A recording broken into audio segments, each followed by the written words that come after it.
What's up, guys? Welcome back to Vanover Customs. Today we're going to be working on this beautiful American lathe. I'm going to be going over some techniques on how I get this thing stripped down and how I get it down to bare metal and get it ready for paint. I can't wait to start making chips on this thing, so let's jump right in so we can get this finished up. Honestly, one of the most important questions you need to ask yourself before you start a restoration or refurbishment project is what kind of outcome are you looking for? When I redid this lathe behind me, I wanted to do the highest level restoration I could do at the time, and when it came to the paint job, I wanted no different. Because of that, I spent an obscene amount of time trying to get the paint job dialed in, and frankly, for this American lathe, that's not what I'm trying to do. I want to get this machine stripped down and painted so that the paint job looks good, but will be sufficient without spending a ridiculous amount of time. Let me take you over to the lathe and show you the techniques I'm going to be using. That way we can get this thing painted and looking nice. This is the paint stripper that I used for this project. This is an aircraft grade stripper that I got from my industrial paint supplier. It works a little bit better than your average paint stripper that you find at the hardware store. In general, I hate using paint stripper. It's super messy and smells terrible, and this is no exception. However, after watching one of Keith Rucker's videos on him stripping his own lathe using paint stripper, I thought I'd give it another shot. And to be honest, the stripper did work fairly well. However, because there are so many layers of paint on this lathe, it was quite a bit more complex than just applying the stripper and peeling off the paint. If you're gonna go ahead and use any type of paint stripper, there's a couple things that I've learned that might help it be more effective for you. The first thing you wanna do is make sure that you put the stripper on nice and thick. If you put it on too thin, it just doesn't work. Next, I would recommend using some plastic sheeting. It can be very thin, like 1 to 5 mil, and cover the actual surface once the stripper is installed. This will go ahead and trap in any fumes and any heat from the stripper and really maximize its effectiveness. Once the stripper has done its job, the best way to remove the paint is by scraping it. You can use a carbide scraper, a putty knife, pretty much anything, but you want to remove the actual paint before you go to the next step. I've also found that if you want to get maximum effectiveness, you're going to need to do this in multiple coats. For this one, I did 3 separate applications, and this is still what you're looking at after 3 applications. I would be remiss if I didn't mention the most effective way to strip down paint to bare metal, and that is sandblasting. Sandblasting is the technique I used on my last restoration, and it worked great in terms of stripping down to bare metal. There's one major drawback to sandblasting, and that is it's extremely messy and really should be contained inside of a cabinet. And that brings us to our next problem. If you have a big piece of machinery, like this tailstock, which is 400 or 500 pounds, or even your whole lathe, mill, or anything large, you're not gonna be able to put that inside of a sandblast cabinet. So that definitely is what you wanna do if you have small parts or have a really large sandblasting cabinet. But for most people, you're gonna wanna stick to some of the other methods we talk about in this video for doing paint removal on site on the actual piece of machinery. One of your best friends when it comes to stripping paint is going to be the Humble angle grinder, specifically with one of these tight-knit wire wheels.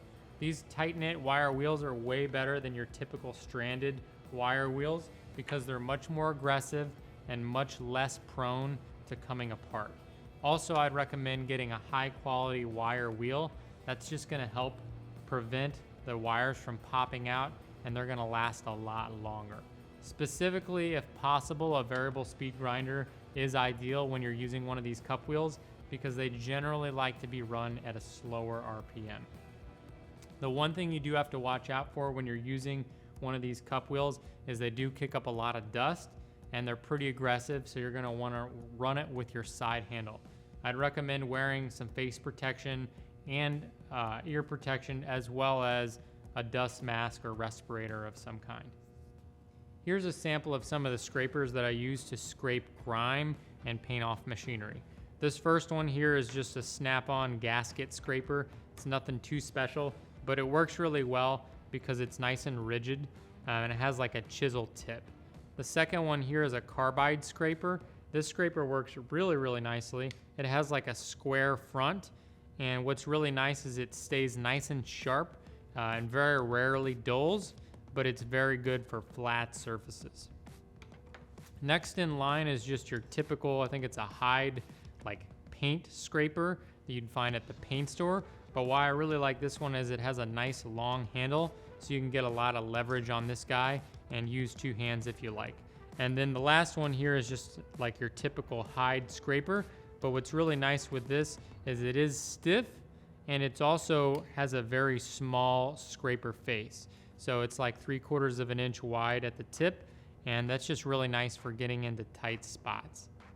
Now we're really starting to have some fun.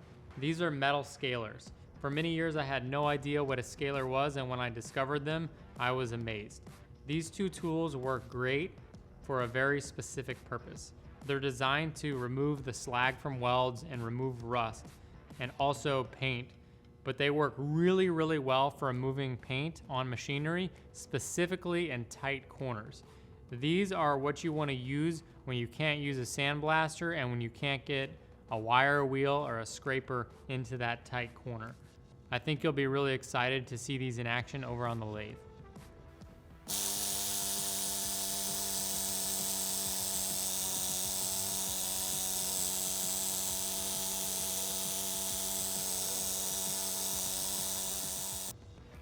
Very similar to the knotted wire wheel I showed you earlier, this is a basic version of that same concept. These are what I used for many years before I had a variable speed grinder, and these do work well.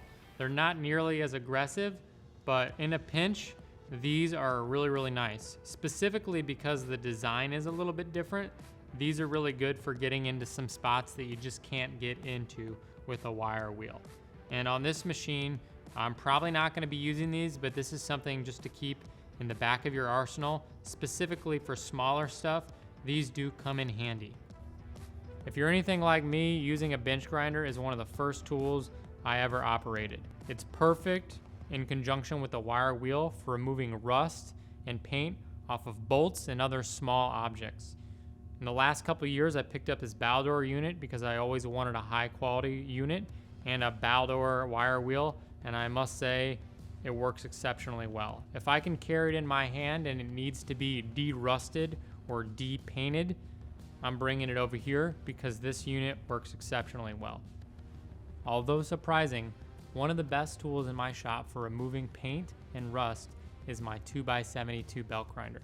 When paired with a really aggressive Scotch-Brite belt, this tool removes rust and paint very efficiently and also has the ability to polish metal very effectively. The best thing about the 2x72 belt grinder is once you get most of the paint removed and or rust, you can get a really nice finish on a piece of metal just by using the right belt. I hope you guys picked up some helpful tips on how to strip down a machine and how to get it ready for a beautiful paint job. If you guys have any comments, questions, put them down below, and we'll see you in the next one. Thanks.